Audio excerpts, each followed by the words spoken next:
ఒక చిన్న గ్రామం ఉండేది. ఆ గ్రామం చుట్టూ పచ్చని పొలాలు ఉండేవి. ఆ పొలంలో రాము అన్నయ్య అనే మంచి రైతు ఉండేవాడు. అతను ప్రతిరోజూ పొలంలో పనిచేస్తూ సంతోషంగా పంటలు పండించేవాడు.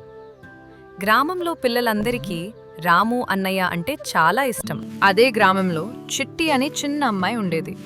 ఆమె చాలా తెలివైన పిల్ల. ప్రతి విషయం గురించి ప్రశ్నలు అడగడం ఆమెకి చాలా ఇష్టం. రోజూ పొలానికి వెళ్ళి రాము అన్నయ్యను చూస్తూ ఉండేది. ఒకరోజు రాము అన్నయ్య విత్తనాలు వేస్తుండగా చిట్టి అడిగింది, అన్నయ్య, ఇంత చిన్న విత్తనం ఎలా పెద్ద చెట్టు అవుతుంది? రాము అన్నయ్య నవ్వుతూ అన్నాడు, చిట్టి, విత్తనం చిన్నదే, కానీ దానిలో పెద్ద శక్తి ఉంటుంది. ఆ రాత్రి మెల్లగా వాన పడింది. వాన విత్తనాలను తడిపింది. మట్టి వాటిని కాపాడింది. చిట్టి ఆకాశం వైపు చూసి విత్తనాలు బాగుండాలి అని మనసులో కోరుకుంది. కొన్ని రోజుల తర్వాత మట్టిలో నుంచి చిన్న మొక్కలు బయటకు వచ్చాయి. పొలమంతా పచ్చగా మారింది. చిట్టి ఆనందంతో కేక వేసింది, అన్నయ్య, విత్తనాలు గెలిచాయి!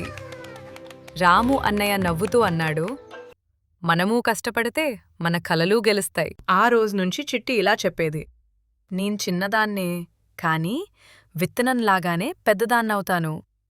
పిల్లలు, మనలో ప్రతి ఒక్కరిలో ఒక చిన్న విత్తనం ఉంది.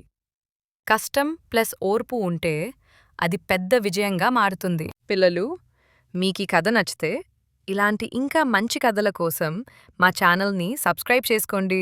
లైక్ చేయడం మర్చిపోకండి.